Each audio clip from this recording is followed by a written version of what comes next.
আসসালামু আলাইকুম প্রিয় বাংলাদেশের ভাই বিরাদার, আমার ভিডিওটা যারা নতুন বিদেশে আসতে চান বা মন্তব্য করছেন আসার জন্য পাসপোর্ট করছেন বা করবেন তাদের উদ্দেশ্যে বলতেছি। বিশেষ করে সৌদি আরব, আমি সৌদি আরব এই 17 মাস ধরে আসছি। আসলে সৌদি আরব আসার পর খুব একটা ভালো নাই, আমি খুব এটাকে ভালো নাই বললেই চলে। আসার পর 5 মাস পর আকামা পাইছি, 5 মাস রুমে ছিলাম, থাকা খাওয়ার খরচ সব কিছু বহন করা লাগছে। তারপর 5-6 মাস কাজ করছি, ওই জায়গায় 3 মাসের বেতনই দেয় নাই। তো কাজ করছি কি 10 টাকা ঘন্টা, 9 টাকায় যে 1800-1900 টাকার বেতন আইছে, ওতে কি হয়? এই 5 লাখ 6 লাখ টাকা খরচ করে আসা। তাই আসার সময় যাই করেন একটু সাবধানে আসবেন, ভাইবে চিন্তা আসবেন।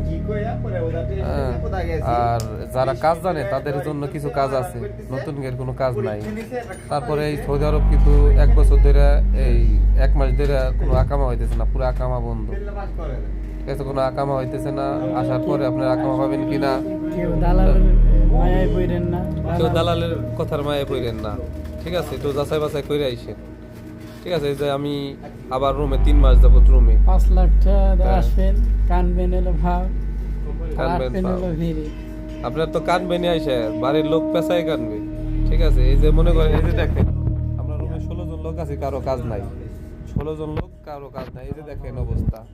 ঠিক আছে, এই যে হ্যাঁ, এই লোক মনে করেন যে প্রায় 4 মাস ধরে রুমে বসা, এ আছে 2 মাস ধরে।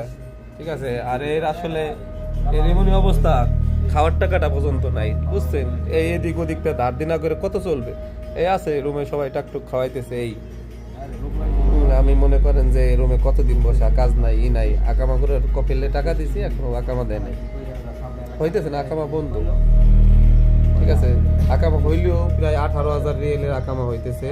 ঠিক আছে, আর আমাদের পক্ষে সম্ভব না এত টাকা খরচ করে আইসে, সেটা এখন 18,000 রিয়েল খরচ করে এই করা। কামাই করছি 6,000 রিয়েল এই জায়গায় এসে, এখন 18,000 16,000 রিয়েল দাম আকামা কিভাবে করবো?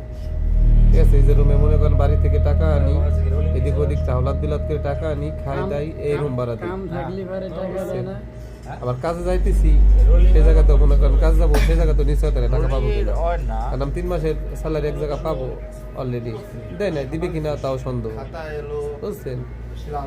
তাই এই জন্যই দালালের মায়ায় পড়েন না, ভাইবে চিন্তা। ঠিক আছে, একজন না, আপনি প্রবাসে যারা থাকে মিনিমাম 5 জন লোকের সাথে কথা বলেন। 5টা লোকের সাথে কথা বলে দেখেন যে আপনি 5 জন লোকের কয়জন লোক আপনার আসতে বলে। ঠিক আছে, দালাল কোনো দালালের কাছে পরামর্শ দিতে যায় না, যে সৌদি আরব আছে